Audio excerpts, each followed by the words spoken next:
Parlons-en un instant, parce que ce n'est peut-être pas exactement comme c'était présenté sur Internet.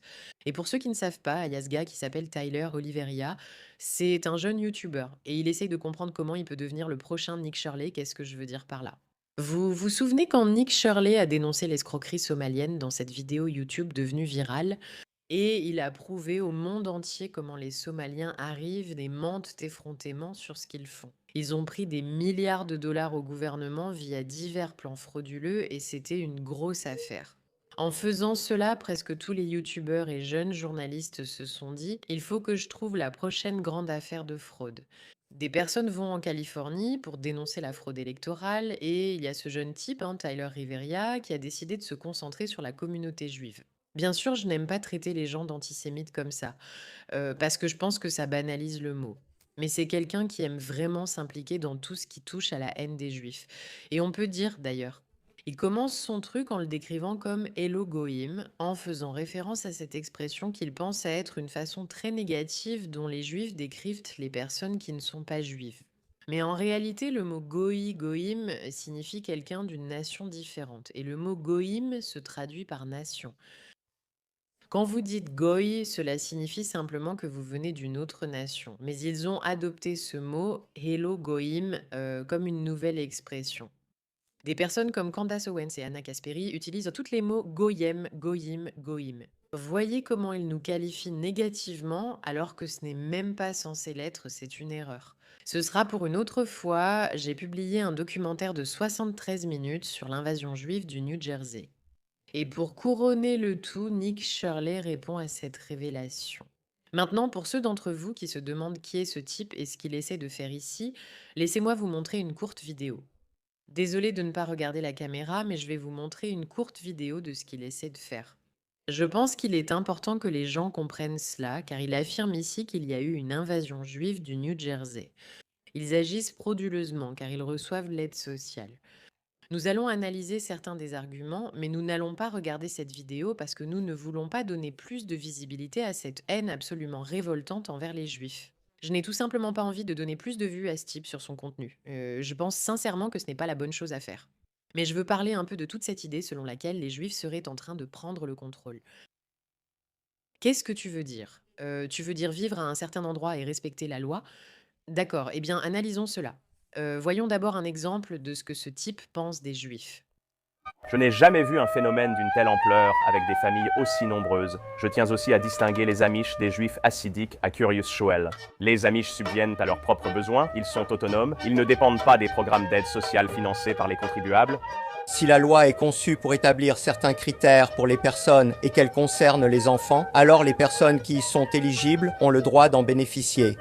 Je ne comprends pas pourquoi, lorsque le juif le fait, vous qualifiez cela d'exploitation ou dites qu'il en profite. Mais je trouve cela exploitatif. Pourquoi ne pas leur donner tout votre argent pour soutenir leur mode de vie? Pourquoi donner une partie de mon salaire à la communauté juive hassidique isolée de Curious Shul? Cela ne me concerne pas et ne m'apportera rien. Pour qu'ils existent, De toute façon, le gouvernement établit des critères pour obtenir une aide financière. Et si quelqu'un remplit ces critères sans aucune fraude, il a droit à cette aide. d'accord. Donc Tyler soulève un point ici qui en fait n'a rien à voir avec les juifs, hein. C'est un point très important. C'est la question de savoir pourquoi mon argent de contribuable devrait aller à des choses avec lesquelles je ne suis pas d'accord. C'est une excellente question et j'espère qu'un jour les gouvernements réformeront ce système. Et vous permettre, lorsque vous déclarez vos impôts, d'avoir une liste où vous pouvez choisir où vous souhaitez que vos impôts aillent. Je voudrais que mes impôts aillent aux écoles, je voudrais que mes impôts aillent aux routes. Je ne voudrais pas que mes impôts servent à la guerre. Je ne voudrais pas que mes impôts servent au salaire des membres du gouvernement. Et puis chaque personne aurait un nombre minimum, je ne sais pas, de 5 choses à cocher sur sa liste et vous pourriez décider où votre argent est affecté. Hélas, puisque ce n'est pas le cas et qu'aucun d'entre nous n'a son mot à dire sur l'utilisation de l'argent des contribuables, décider de cibler un groupe de personnes qui agissent dans le respect de la loi, c'est un peu problématique. Je ne dis pas que c'est antisémite, je ne dis pas que c'est de la haine envers les juifs, mais c'est problématique. Parce que voici la simple vérité, aucun d'entre nous ne peut décider où va l'argent de nos impôts. Mais avant d'entrer dans ce débat complexe et nuancé, prenons un peu de recul un instant. Tyler souligne un problème dans la communauté juive. De nombreuses personnes juives ont beaucoup d'enfants, car c'est quelque chose en quoi nous croyons. J'ai grandi dans une famille de 6 frères et sœurs, ce qui semble beaucoup. Pourtant, à l'école, certains avaient 10 à 15 frères et sœurs, et c'était la norme là où j'ai grandi, parce que c'est comme ça que fonctionne notre société. C'est simplement comme ça que ça marchait à l'époque. Ce qui est intéressant à noter, c'est que dans la plupart des sociétés où il y a peu d'enfants, il y a une incitation pour les gens à en avoir plus, n'est-ce pas? Ça a du sens. Faisons grandir nos sociétés et nos cultures, et donc le gouvernement offre beaucoup, beaucoup de choses positives à ceux qui auront plus d'un, deux ou trois enfants. Si vous avez 4 enfants, peu importe combien d'enfants vous avez, mais plus vous en avez, plus le gouvernement reconnaît que cela représente un lourd fardeau financier pour vous. Et donc, ils essaient d'aider. Maintenant, est-ce que le gouvernement devrait aider? Est-ce qu'il devrait subventionner? L'aide sociale est-elle une bonne ou une mauvaise chose? Ouais, pour être honnête, je pense que ce n'est pas le cas. Je pense que les gouvernements ne devraient pas intervenir, chacun devrait avoir autant d'enfants qu'il peut se permettre. Or, ce n'est pas ce que dit la loi. La loi dit que les personnes qui ont de plus en plus d'enfants ont droit à des prestations sociales. C'est un fait simple et il n'y a pas grand-chose que nous puissions faire à ce sujet, sauf changer la loi. Donc les personnes qui ont beaucoup d'enfants, en particulier les personnes comme dans les communautés juives ou dans d'autres communautés qui ont beaucoup d'enfants, reçoivent beaucoup d'aides sociales du gouvernement, ce qui est absolument légal et légitime. Vous n'aimez pas ça? Vous pensez qu'il y a quelque chose de mal à cela? Est-ce qu'il y a quelque chose d'un peu étrange culturellement à ce sujet? Potentiellement, c'est possible. Je ne dis pas que ce n'est pas le cas, mais ce n'est pas illégal et ce n'est pas frauduleux. Maintenant, est-ce que je dis qu'il n'y a aucune fraude dans la communauté juive? Non, je n'en ai aucune idée, je ne parle pas au nom de tous les juifs, mais je peux vous dire que si un système gouvernemental encourage les gens à avoir de nombreux enfants, c'est acceptable. C'est incroyablement différent de ce qu'il essaie de faire croire.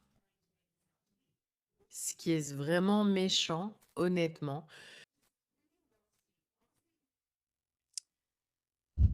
c'est différent de ça. Ce n'est pas la même chose qu'une invasion de juifs du New Jersey. Quand un groupe de personnes d'enfants d'une confession religieuse choisit de s'installer quelque part parce qu'ils le souhaitent ou en a les moyens, ils ont beaucoup d'enfants, ce n'est pas une invasion, c'est leur droit. Cela devient une invasion lorsqu'ils cherchent intentionnellement à utiliser les systèmes à leur propre avantage et à abuser du système.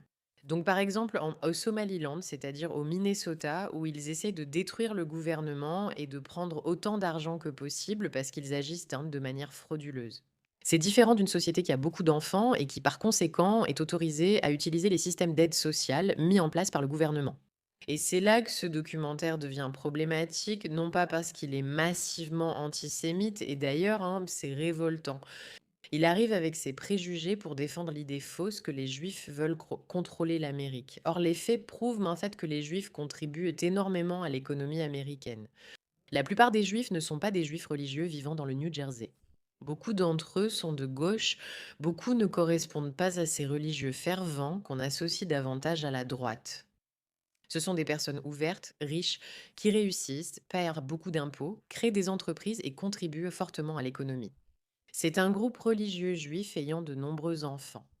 Et ce que fait cet homme, c'est qu'il essaie de s'appuyer sur ce préjugé selon lequel les juifs viendraient pour prendre le contrôle de l'Amérique. Et ce n'est tout simplement pas la réalité.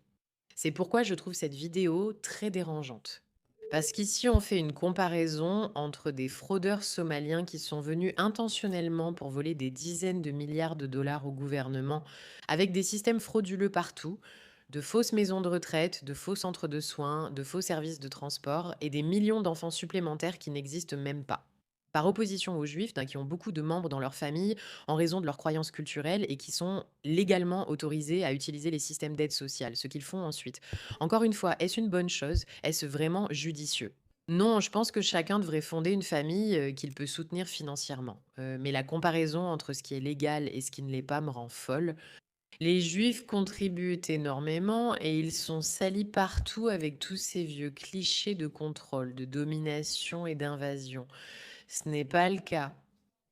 Ce groupe est un groupe pacifique qui vit ici et qui contribue depuis très longtemps, qui a beaucoup d'enfants et qui fait des choses incroyables pour la société.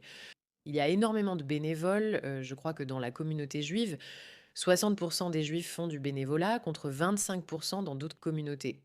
De nombreux faits intéressants sur la communauté juive ne sont jamais mis en avant. C'est vraiment dommage que de jeunes youtubeurs qui font youpi. Je vais aller marquer des points pour prouver à tout le monde à quel point je suis génial. En utilisant des mots codés comme goïm pour essayer de prouver que les juifs sont vraiment mauvais, alors qu'en réalité, en fin de compte, les juifs ne font rien de vraiment illégal ou de mal. Et c'est là où nous devons être prudents et c'est là où nous devons vraiment faire attention avec ce nouveau journalisme qui essaie de révéler des fraudes. On ne peut pas comparer ces deux choses, mais c'est ce qu'ils font. Je ne l'accepte pas. D'où cette vidéo. Merci pour votre attention.